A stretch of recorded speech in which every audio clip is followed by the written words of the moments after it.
ನಿಮಗೆ ಗೊತ್ತಿಲ್ಲ ಅಲ್ಲಿ ನೀವು ಖಂಡಿತವಾಗಿ ನಮಗೆ ಹೆಚ್ಚು ಅಧಿಕಾರ ಇದೆ, ವಿರೋಧ ಪಕ್ಷಕ್ಕೆ ಹೆಚ್ಚು ಅಧಿಕಾರ ಇದೆ.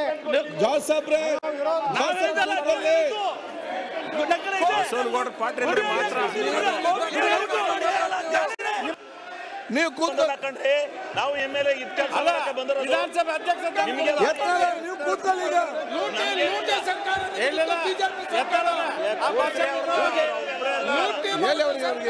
ನೀವು ಕೂತ್ಕೊಳ್ಳಿ ಇವ್ರೆ ಆಡ ಬಳ್ಳೇಡ ನೀವು ಕೂತ್ಕೊಳ್ಳಿ ಈಗ. ಸಿಬಿಐ ಕೂತ್ಕೊಳ್ಳಿ. ನಾ ತಯಾರದೇನೆ. ಏನ್ ಮಾತಾಡ್ತಾರೆ ಈಗ ಸಿಬಿಐ ತನಿಖೆ ಎಂ.ಬಿ. ಪಾಟೀಲ್ ಜಗತ್ತಿನ ಯಾವುದೇ ನೀವು ಕೂತ್ಕೊಳ್ಳಿ. ಆಯ್ತು ಬಿಟ್ಟು ಬಿಡಿ ಮಾತಾಡ್ತಾರೆ. ಶರತ್ ಕೂತ್ಕೊಳ್ಳಿ. ಇಕ್ಬಾಲ್ ಕೂತ್ಕೊಳ್ಳಿ. ತಮ್ಮಯ್ಯ ಶೈನ್ ಗೋಪಾಲ್ ಯತ್ನ ಅಲ್ಲಿ ಕೂತ್ಕೊಳ್ಳಿ. ಆಯ್ತು ನೀವು ಹೇಳಿಲ್ಲ. ಯತ್ನಾಳ್ ಅವರೇ